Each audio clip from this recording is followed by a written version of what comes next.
This is a webinar that we called Building Rapport, because there was a lot of interest from the mentors, generally speaking, like in different surveys and evaluations, about getting a bit more of like knowledge around certain, the mentoring practice in general.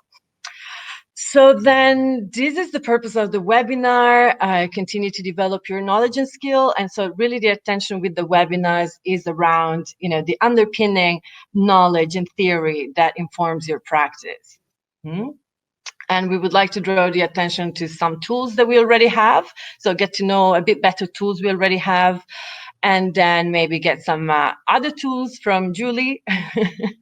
And then we would like to hear a bit more from you. If you have anything to share, maybe tools you are or insights you're having. So then, yes, this is going to be the agenda. We're going to be introducing ourselves and then introduce the topic. Go quickly through the impact evaluation that Julie conducted with our mentors and mentees. Then the existing tools, and then some practical exercises and reflections and Q&A. So our presentation is going to take more or less 40 minutes, and then there's going to be time for you to share your own experience and for you to ask questions for the remaining 20 minutes. Hope that's clear enough. If it's not, just let me know on the chat. So this is me. I think you know me from a few different things. I'm the one in charge of the continuous professional development, and I am also in charge of the intersectional field comms mentoring program that is, as I said, intersectional, so for all OCs. And usually I'm also the one taking care of like pilot projects, so new projects that start and then are assessed and evaluated. This would be me in a nutshell. I'm part of the Mentoring and Coaching Hub, and I am a coach myself, a trained coach and certified. And I'll pass the floor to Julie. Thank you, Agnese. So some of you will know me from 3 different aspects of my work within MSF, and more particularly the Mentoring and Coaching Hub. So the first is, some of you may know me from the various types of research that I've been engaged in and I'm currently doing around both mentoring, one-to-one coaching and team coaching. I'm going to talk about the first piece of research in a minute and how that links to the topic today.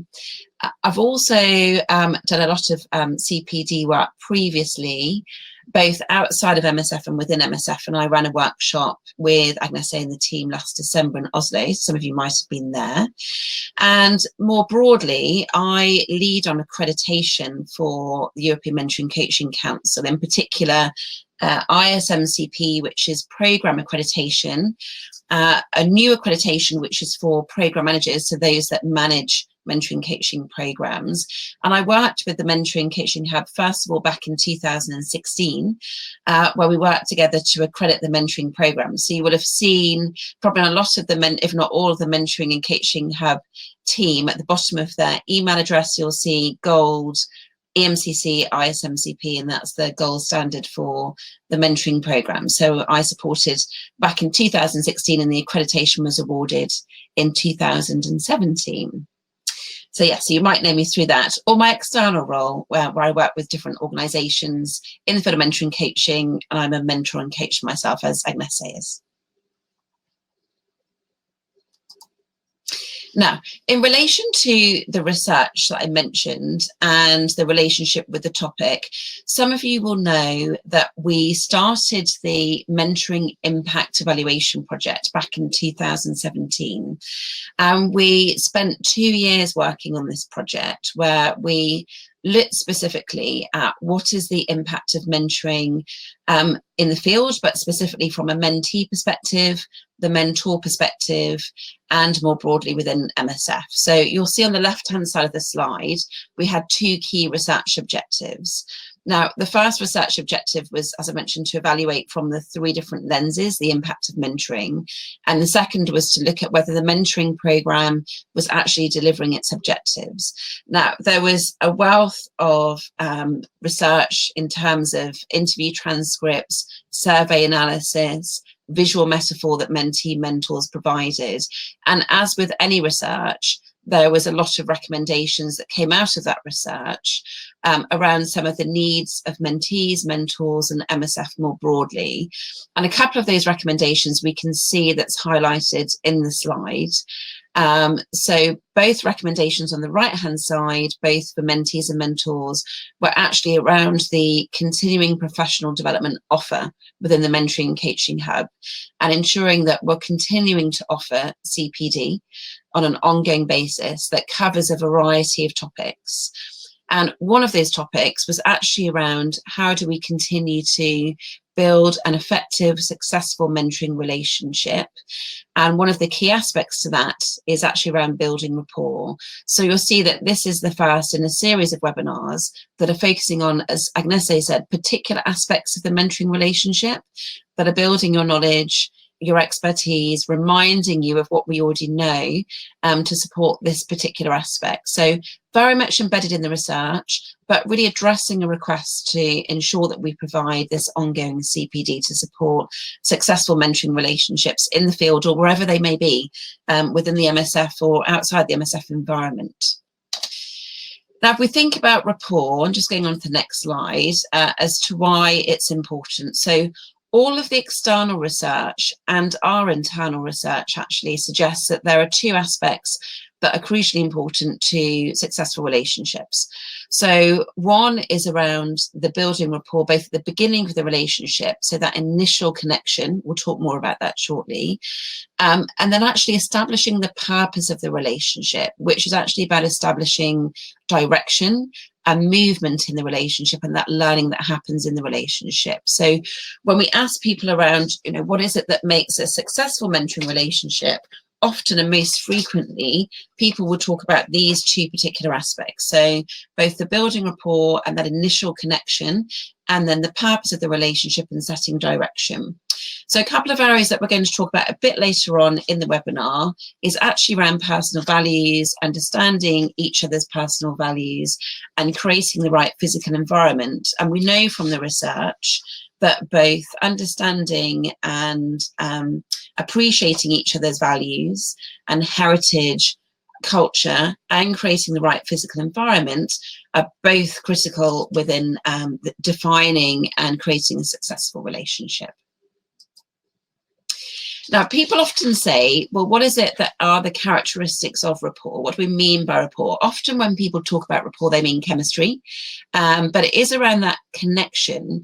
And the research suggests that these are the 5 most predominant characteristics when we talk about mentees and mentors having rapport. And this is around trust, focus, empathy, congruence, and empowerment. Now, trust is one of the fundamental pillars in any mentoring or coaching relationship, and it takes time to build trust. And often we find that mentees and mentors don't disclose and develop an honest, authentic relationship unless they have the right level of trust. And that comes with getting to know each other and understanding one another. The second is focus. So we talked already about the clarity of direction, the clarity of purpose, actually focusing on that, but also focusing very much on getting to know one another, understanding one another, understanding what's important, how you can both be of assistance to one another and enable the learning. Empathy very much, and I can see there's a question, what is congruence? We're going to come on to that in a moment. So empathy very much is really about understanding each other's feelings, emotions, responses to particular aspects or particular questions. It is very much about that mutual understanding, and that develops in time. So it takes time to create that and develop it. But there's a high degree of self-awareness, particularly as a mentor, that's needed with regards to empathy. Congruence is actually about acknowledging one another, acknowledging your desires, acknowledging your goals, your beliefs. So it's actually that acknowledgement and the coming together with one another. So it's different to empathizing in a sense, is that it's that level of sort of understanding and acknowledgement. And the empowerment is about building confidence, building self-esteem, enabling the mentee to feel as though he or she is able to thrive within the field environment, for example. And empowerment was one of the key themes in our mentoring research, where mentees said, my mentors really enabled me to feel a sense of a confidence, of self-esteem. When I entered the field in the role that I had, I felt that I couldn't. So one of the visuals we had was I can't. But with my mentor support, I felt that I could. And the visual changed from I can't to I can. And that's through the mentor actually really supporting, assuring them and helping the mentee to grow. But all of these characteristics are characteristics that are all about rapport, developing that synergy and chemistry within the relationship. So there's lots to think about with this particular area. A very simplistic way, as I mentioned, is about this chemistry, but there's a whole lot that goes into that, and we've touched on some of this, and hopefully that will help. But now Agnese is actually going to look at your existing toolkit and what you already have that's going to help you think about this topic in more detail. Yes. So yeah, what is it, right? How do we create that trust, that empathy, and make sure that it's felt on the other side? So then our toolkit, the existing one, this is it. This is a little visual for it. So the first one being the mirror, meaning yourself. And meaning your experience, your knowledge, even before the mentoring, even outside your mentoring role.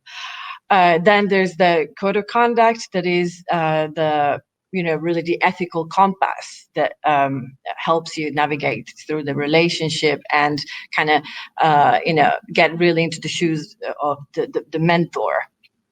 The professional kind of reference. Then there's the relationship agreement, that is what we're going to be looking also in quite deeply today, which is the tool for the relationship to take shape. And then you see the hands coming together. That's the environment, like what's around that relationship, what's around the mentor-mentee pair there to support. So we'll look at all of these into a bit more detail. So for example, when we talk about you as a resource,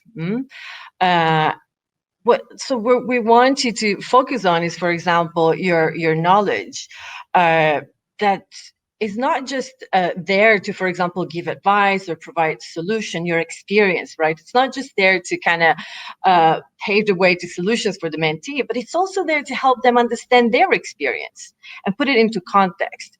And I remember specifically, like I just had an induction with a mentee a few days ago, and he told me, like, what I want is someone that helps me put what I go through into perspective, that reminds me of the bigger picture, that puts my experience into a context. So you are already that big resource, right, for the relationship. And also, like, all your knowledge from previous experiences, you've been through many already relationships, and already what worked well, what you might be doing differently. What's your next kind of stretch, or what is it that people naturally come to you for, right? So you already know in a relationship what is it that are your strengths and your areas for improvement, and that could already be a great knowledge that informs the relationship with your mentee. So give yourself some credit. You have already quite some experience to navigate this. And also, like, some of you might be already have had few relationships with mentees, and so you've already formed your own experience around mentoring. And how are you as a mentor? What are your strengths, and what is your next step? And maybe this is why you're here today as well. Maybe you have inputs to give to other mentors, or maybe you're here to get some more inspiration. But this is us forming our luggage together, right? Our resources, our toolkit.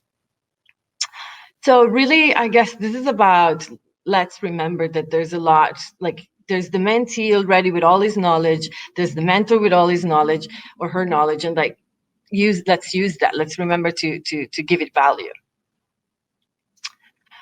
Then there's the relationship agreement, and this first slide is about, like, why a relationship agreement and what is it. And so the relationship is just agreement is just a dialogue, really.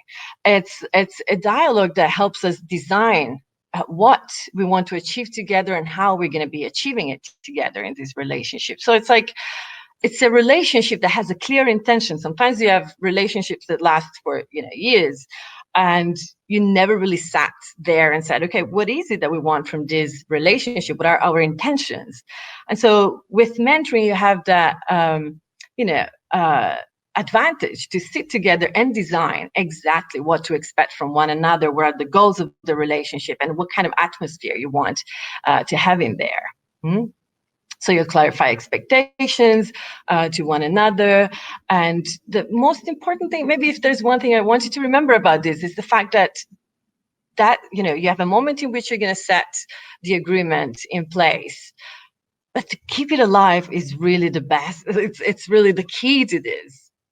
Referring back to that agreement. So, for example, say, you said you want me to challenge you, so I'm going to be really honest with you now and really say the truth I see, for example, because we've agreed beforehand that was allowed between us, that was what you wanted me to do.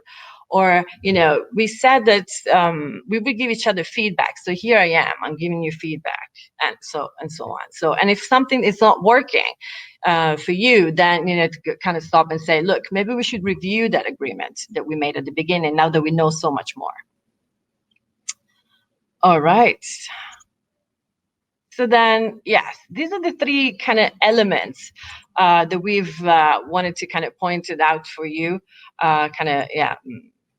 There's a bit of distinguishing here to be done. And so there's like the two kind of black box, like the objectives and the logistics. So the objectives are, of course, the purpose of the relationship. And so it's for us very important that you're not tempted, or the mentee, to put too many objectives, because you're going to have to use them actively throughout the relationships. And many times, even if you set one goal for that relationship, it has already so many other sub goals. For example, in many relationships, maybe leadership, working on the mentee's leadership, his styles, his awareness of his leadership, of impact on others, his ability to take action, following what is important for him. And all this can have already so many other sub goals, like communication skills, teamwork, ability to claim your own space, ability to have an audience and speak to that audience. There's so much more, right, than just leadership. So we really just recommend for you to have one, maximum two goals. And then, of course, these are dynamics. So it can be one in that moment, what is urgent for me as a mentee to focus on right now. And then maybe in 3 weeks, we might revise it and change it. And so then how to use the objectives in a relationship, I think it's very important to remember what is so you might, be ending up talking about things that maybe like a relationship that is not going too well, or like maybe your boss is not listening to you, and so on. And so how then do you connect that to the leader you want to be, or to your awareness about your leadership style, right? So that should be like a sort of a hook in which all the experience and all the things the mentee goes through, you hang all this knowledge on that hook, so that it gets like a rich picture around it. Then the logistics. Sometimes I feel people underestimate the importance of discussing logistics.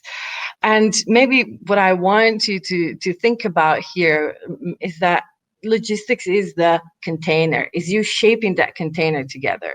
And it's very important sometimes to be courageous and daring and brave and look into things that you might not want to look into, to have a strong, solid container that holds you, right? And that's the logistics. To have a mentor that remembers all the meetings, or that is, conscious of that structure, can have a big impact on the content of that relationship and how you lean against one another. So again, like what's the frequency, and all the things that you can be discussing. And also, a lot of times, like maybe, mentees have struggle maybe keeping to the commitment. And so maybe sit down again and have a bit of a discussion again. And like, okay, how can we make this easy for the both of us, for this to work? And then there's the report. So what is the report we want to create? What is the intention here we're setting, right? So what atmosphere, and how will we get that atmosphere? And then, of course, you want to explore all the phases of a relationship. There's going to be the beginning, and then maybe things get rough or intense or difficult. And so how do you want me to be? You could ask your mentee, how do you want me to be when this happens, when things are difficult for you? For some people, we're very different. Yeah, that's the thing. Like, maybe stop assuming and just be really curious about what works for the person you are engaging in a relationship with. So also with from the evaluation, the study Julie mentioned, like I think like 90% of mentees were like happy to be challenged.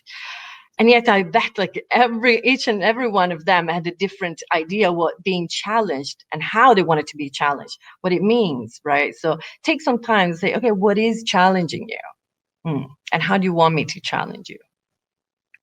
And also celebration, like so many times we forget to celebrate, especially in MSF. It's like, yeah, there's always that next thing. And it's important instead to decide to celebrate. And many people say, like, I'm not comfortable celebrating and I don't see the point. And it's important to find a way that, is true for the mentee to celebrate, find a way that works for that person. I also, there's one thing I like, that is to ask 3 things I should know to be a great mentor for you.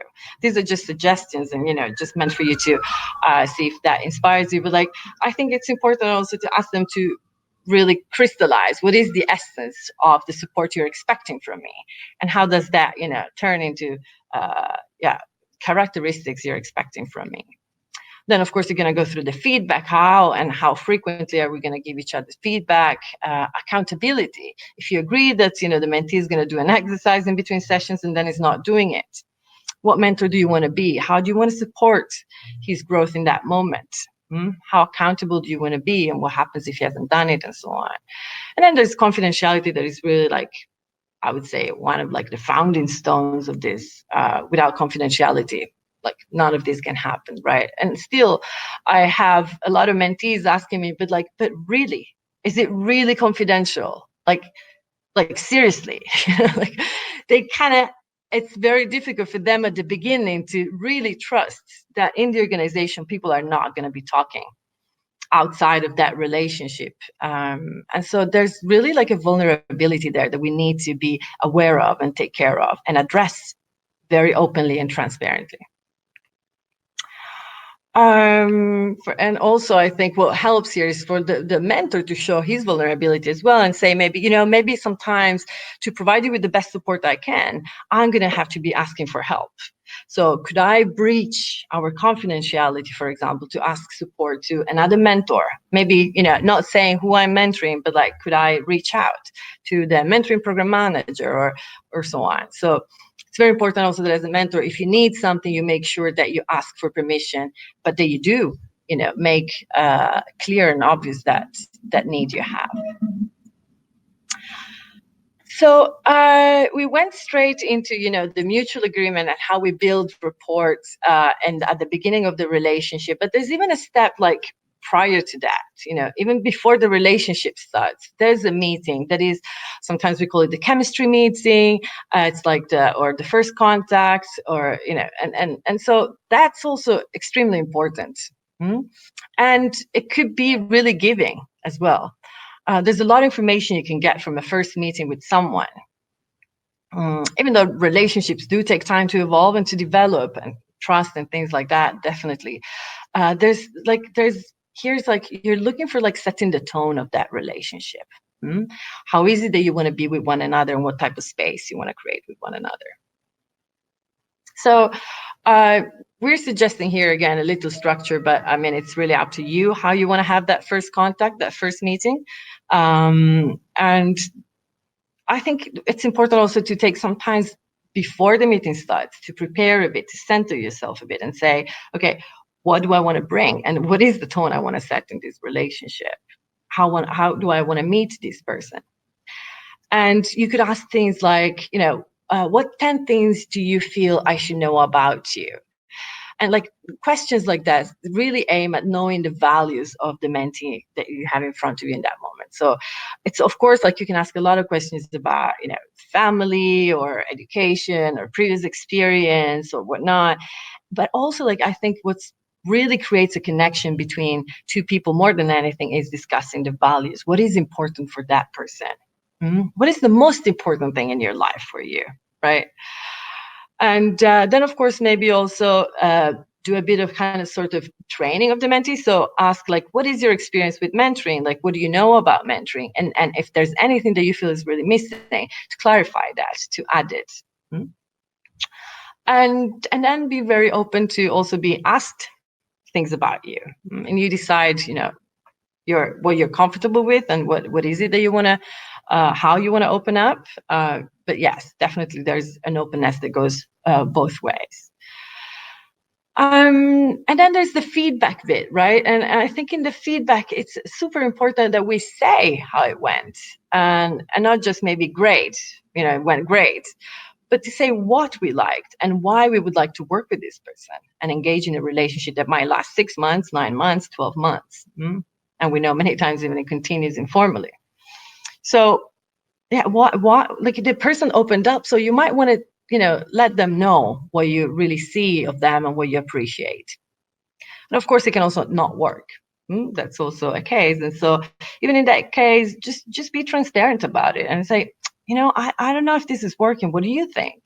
I have a feeling maybe I didn't ask the right questions, or and be open for the feedback as well. Yes, I think we can move on this one. Julie, do you feel like you want to add anything at this point, or?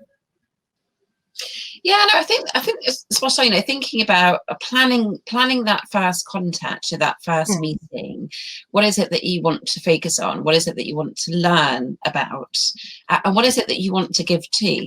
That two-way relationship is really key. And it's interesting, we had someone make a point about the celebrating, that sometimes it can feel a bit awkward. It's sometimes a bit uncomfortable, and absolutely, so there's sort of different language that you can use and different ways of still doing that. So I think one of the participants said, it's sort of exaggerated by saying, do you want to jump up and down?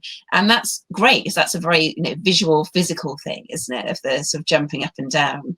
So so I think it's thinking different ways, different language at that first contact, and then further down the relationship, which we'll come on to shortly. Yeah, and if I can just add on that thing, for some people, celebration is just like taking a day by themselves, or having like a moment in which they dedicate it to something they like doing, that that usually in life is hard to find time for, maybe. So celebration doesn't have to be this kind of extrovert way of expressing and celebrating yourself, but like just maybe acknowledge yourself to a deeper level. Yeah, I think I mean it in a deeper way, in a way. And that's why I think it's very important to make it true for the person, if that makes sense. All right, so then there's the code of conduct. We have a code of conduct that is, just for the mentoring program, because this is a formal program.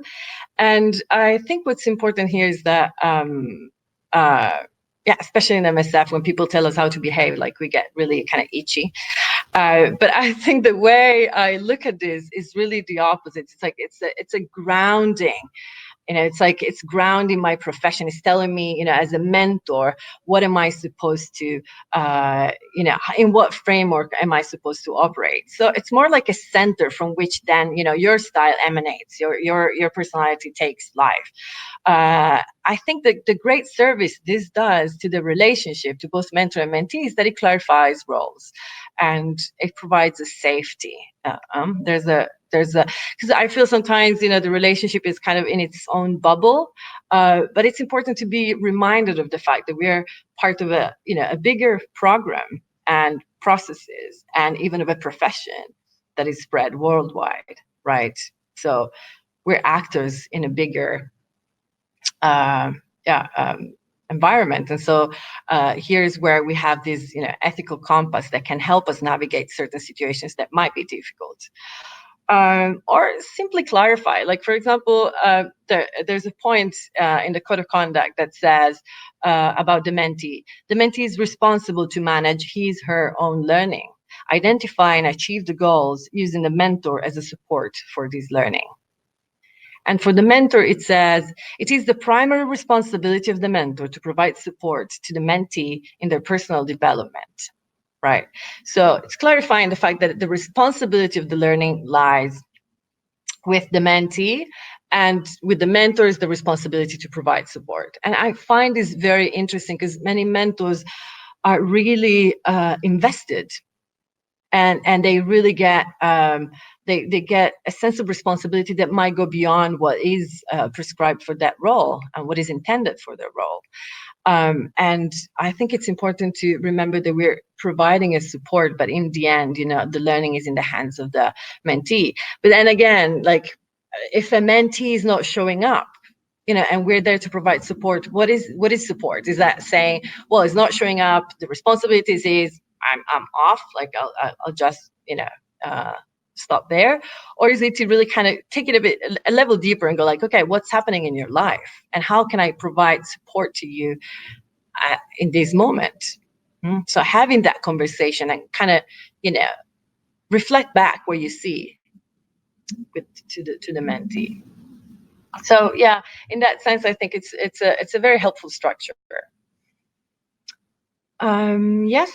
So next slide is about the environment, the mentoring ecosystem. We've called it, me and Julie. We've just invented this word, which I'm very proud of, because sometimes we forget, as I said, mentoring. It seems like it's happening in this vacuum, right? Because it's confidential, because it's sometimes very, an intimate space where to be. And yet, I mean, we have a support network. This is not all on our shoulders. So it's important to remember, for example, that you're part of a team of experts, right? There's the mentoring program managers. There's like our external partners like Julie that, do these more like their profession in the academia world and whatnot. And then there's for example, the staff health unit or the psychosocial support.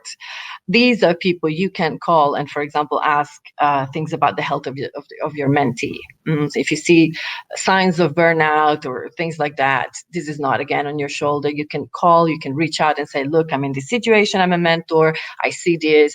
What do you say? What are my options? What should I look out for? And things like that.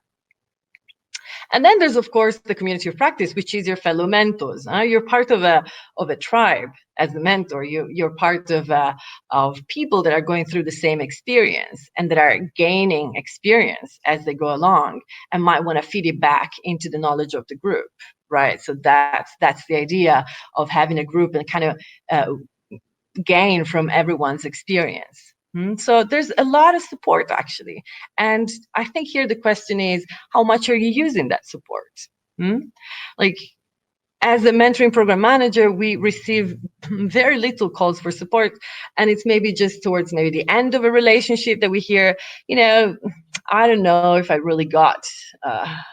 if I really kind of got the key to this relationship. I felt we kind of didn't go really deep, and like, I don't know really what the commitment of this person was, or like maybe I wasn't performing well enough for this mentee. And like, you live with these doubts sometimes as a mentor, with this uncertainty.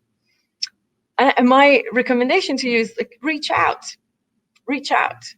This is very normal. It's standard. It's standard in the process of learning. So we are here to support. Other mentors are there to support. Yeah, please use the resources around you.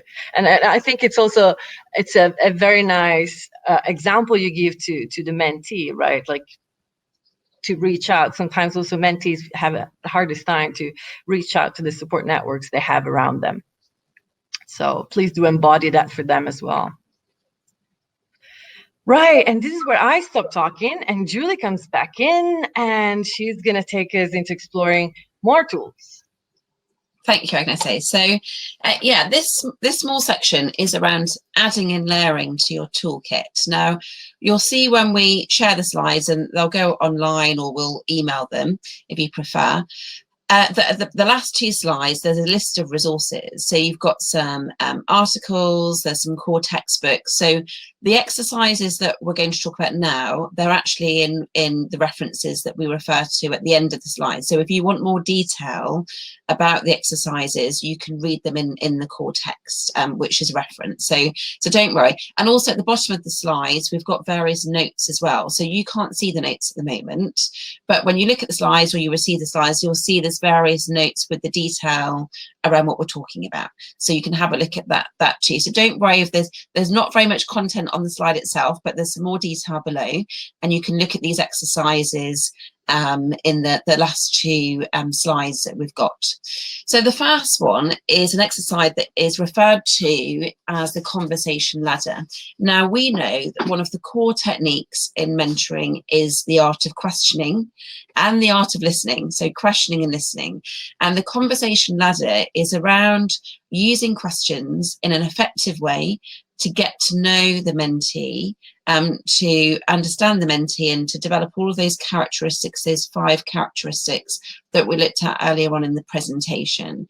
And really what we're trying to understand here is to get to know, the mentee, trying to understand their values. And it's interesting how many conversations we have in mentoring relationships that always come back to values. And I was talking to Agnese earlier on today around one of the mentees that I currently work with, and her primary objective is to have greater work-life balance, which is quite difficult in academia. It can be all absorbing, and we constantly come back to her values of family, of the quality time that she needs to have.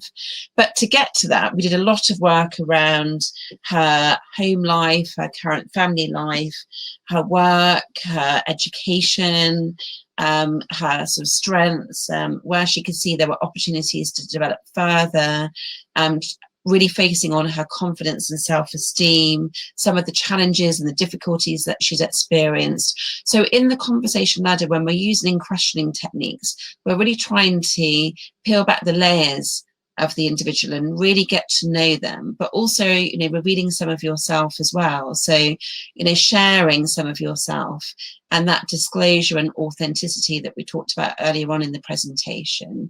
And really thinking about where you can have an impact as a mentor, where you can best support your mentee, what really are their needs. But that comes through the building of rapport and the getting to know one another, which takes time. But as I say, you'll see the exercise in more detail if you want to read it and have a look at it. And there's some notes where you can go through that, because I'm conscious of time and allowing, questions and for some of you to raise any insights you might have.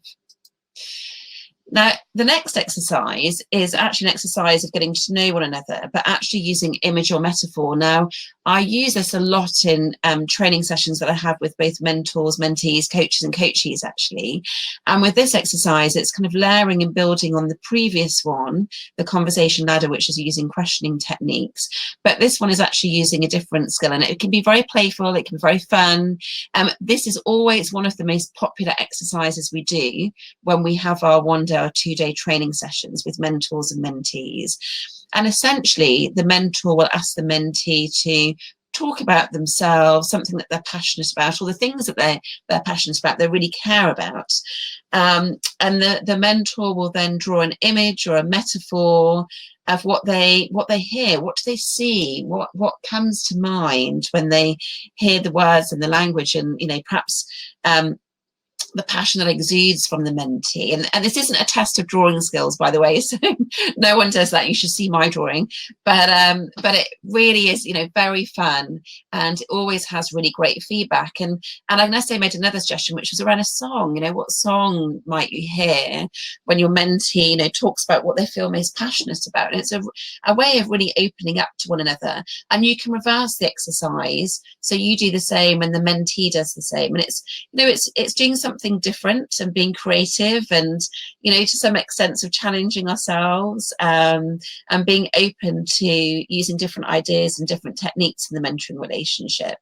The one thing I'd like to say is, some of you that will be aware of the 2-year impact study for mentors, mentees, and MSF, one of the things we asked mentees and mentors to do was to create a visual image or provide a visual image, a visual metaphor of the impact of mentoring.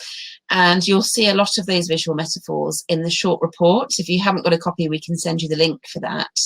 And the amount of feedback that I've had, that despite the statistics in the report, the interview statements in the report, the bar charts, the thing that resonates with people most is absolutely the use of the visual metaphor. That's the thing that stays with people the most. So it really is a great way of getting a message across that can really resonate. So hopefully you might think about using that. And the last area to talk about before we come to yourselves is really creating the right environment. So Agnese already talked about logistics and talked about the environment, but again, this is another technique where you can really delve into that in much more detail in terms of thinking about what might be the best and worst environment. Now, there's a range of ways you can do this. Again, you could draw the environment. What do you see in terms of what makes the best environment, what makes the worst? You can explore, what are the things that are an absolute no? What are the things that are an absolute yes? The best characteristics. What are the 1 or 2 characteristics in the environment that really support the mentoring relationship? And what's your preferred environment? And at the beginning, you may not necessarily know at the beginning. A mentee may not necessarily know at the beginning of a relationship. If we ask this towards the beginning, they may not know. So this might be an area that you revisit, you continually revisit, because I know with a number of my mentees, they often want to meet in go for coffee in a coffee shop, but it can often be quite noisy, quite busy. That, for me, I can sometimes find that quite a hindrance when I'm trying to really listen and really tune into them. So some of it's around negotiating that environment together. And as I say, it's a good conversation to have at the beginning, but it's one that you may want to revisit time and time again throughout the mentoring relationship. So really worth doing that. And it really helps in building rapport to be able to really be fully connected with your mentee and your mentee with you as well. So there are 3 of the areas that we'd really encourage you to think about more in terms of building rapport and layering on what you have already in your existing toolbox that Agnese has talked about, really well, really clearly in terms of different examples as well. So just building on that and layering on top of that to ensure that you've got, a large, the breadth and depth within your toolkit that you can draw on and you can use, and working on this very important aspect of the mentoring relationship. But as I say, what we've talked about today is in the slides at the end, and you can see the core reading that has these exercises and the notes if you want to look at it in more detail. But we're very keen, we've talked for just over 40 minutes, we're really keen to hear from you in terms of, things that might have gone really well in your relationships in relation to building rapport that you might want to share, or things that haven't gone so well even that, you can share an example of what didn't go well, or even any questions that you might have about today's session or more broadly about building rapport in relationships. So we're really keen. You can use the chat box. And Agnese may have been watching any questions that came through whilst I was talking. So is there anything there, Agnese, you want to pick up on? No, there are not many questions as of now, so please feel free to drop any question you want us to answer.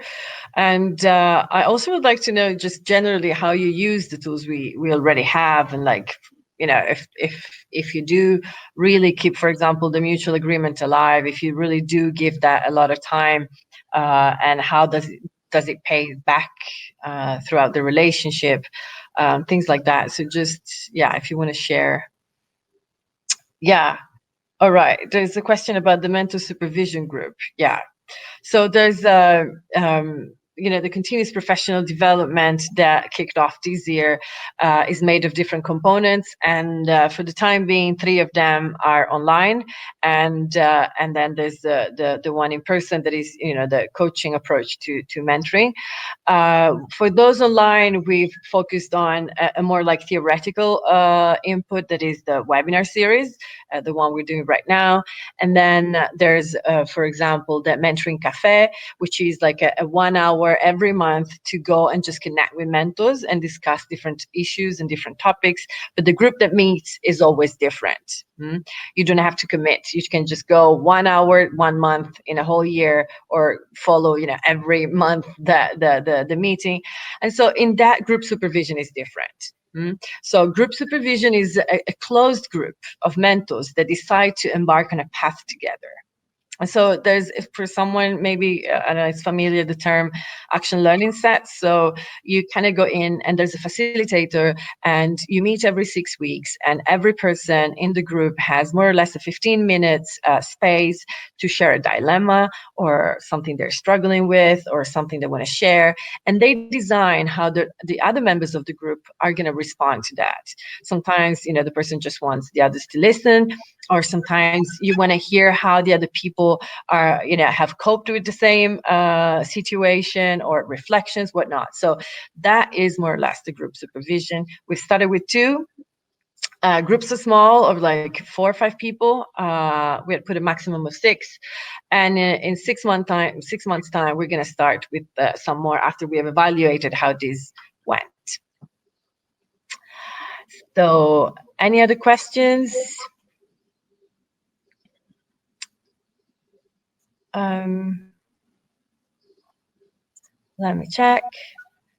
How to avoid the report becoming stagnant. Yeah, so these, we're going to be talking about this in the next webinar, which is how we're going to be maintaining the relationship alive. So that's definitely for, we're going to be spending like an hour a webinar on that. Absolutely. Nice to see that is, relevant and interesting for some. I think there was a comment also about where a mentee had an experience where a mentee was not able to provide the reason why he was not attending appointments or even replying to requests, or a simple reply. Yeah, I mean, it's a difficult one, isn't it, where you commit to working with a mentee and then for whatever reason there's very little contact, and I think that's where I'd engage with, as Agnese talked about the mentoring ecosystem and, the mentoring manager and various other individuals. But that's where I'd have a sounding board with the mentoring manager perhaps, or colleagues, in terms of, what you do in these circumstances, because it's finding the balance, isn't it? Because you don't want to constantly WhatsApp or text or email. And at the same time, you don't want to feel that you've given up on the relationship. So that balance of, I don't want to give up on the relationship, but equally, I don't want to send numerous of text, WhatsApp messages and emails and feel that I'm pestering, because if they need me, they'll make contact. But there are occasions, and we have looked at some of the relationships that close or close early. There are occasions where the mentee might want to mentor, but then at some point decide, actually, I'm okay at the moment, at this particular point in time. But sometimes in those circumstances, what we've found in the research, it's where it might be the first time someone has experienced mentoring and they don't necessarily fully understand what the impact can be of mentoring. So to some extent, they may disregard it at the early stage because they've never perhaps experienced it at a level that mentors can provide within MSF. So I think it's finding that balance, but that's a prime example of where you might speak to the mentoring manager probably. What would your thoughts be, Agnese?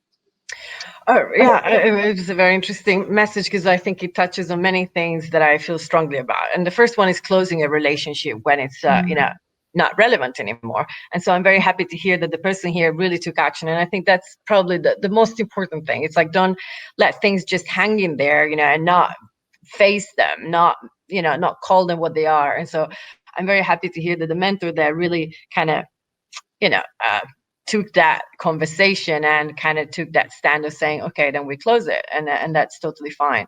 But I think what the comment is also pointing out is the fact that the person might have had few things to work on, but was kind of not maybe some degree ready to do that. And I mean, definitely there's a discussion there to have of like, what's the scope of mentoring? And, maybe that wasn't clear to the person. So maybe you could have had a conversation to really look like, okay, how can I provide that support, and what, and the range of it, the scope of it. But on the other hand is also to accept that, yeah, maybe there were things the person could have worked on, but maybe the person wasn't in that place.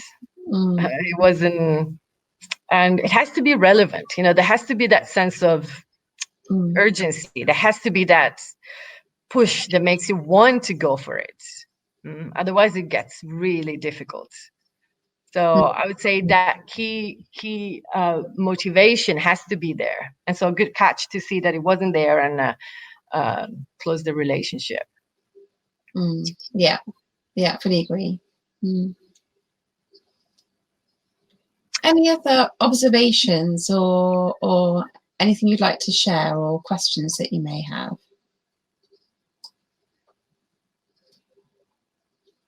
Yeah, I was just wondering if there are people keeping the agreement alive, reviewing it, going back to it, and either expanding it or making changes. Is there anyone that has experience with that, or how they used it through the relationship, referring to it?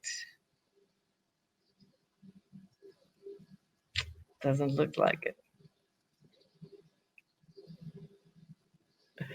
Yeah, it is interesting, the point around using the existing toolkit, because one of the questions that we asked in the mentoring research was around the use of the toolkit. And certainly not all elements within it are being used. There's certain ones that are not, and that's in the very detailed report, actually, which ones are utilised and not so much. And there was no sort of universal that all mentors were using sort of core tools. So I think that people use the tools differently, and some use more than others, and not everybody uses any of the tools necessarily. So I think the existing toolkit's a really interesting area in terms of how that can be developed further and perhaps enable it to be something where people do want to use all the different elements more frequently, perhaps.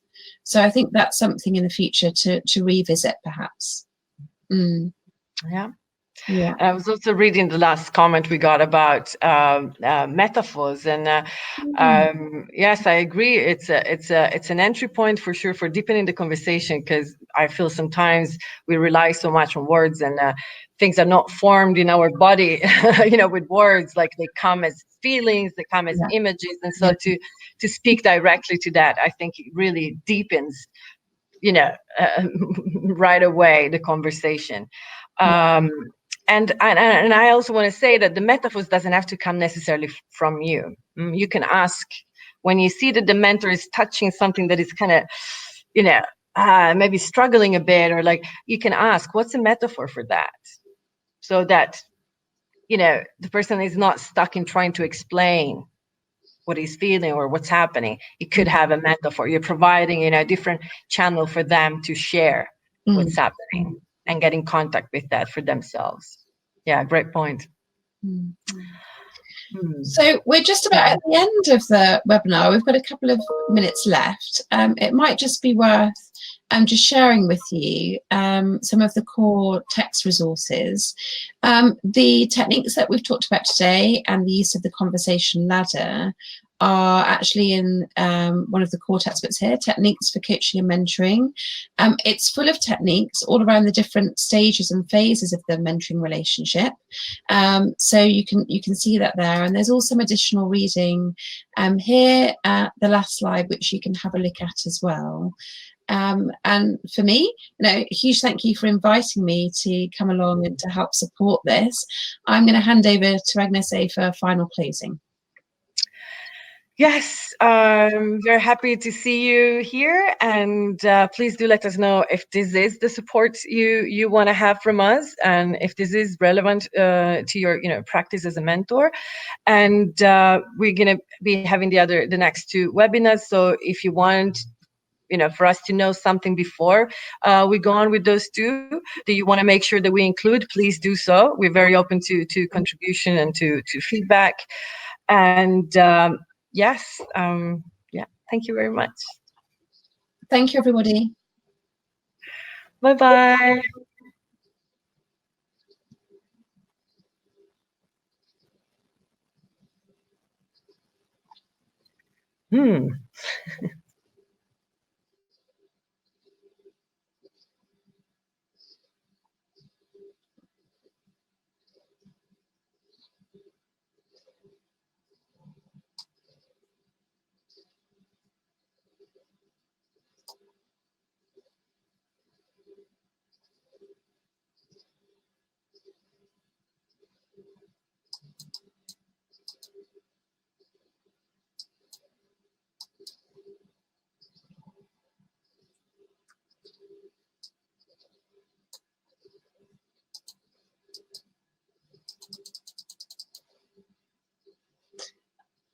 And Agnes, are you going to stop the recording?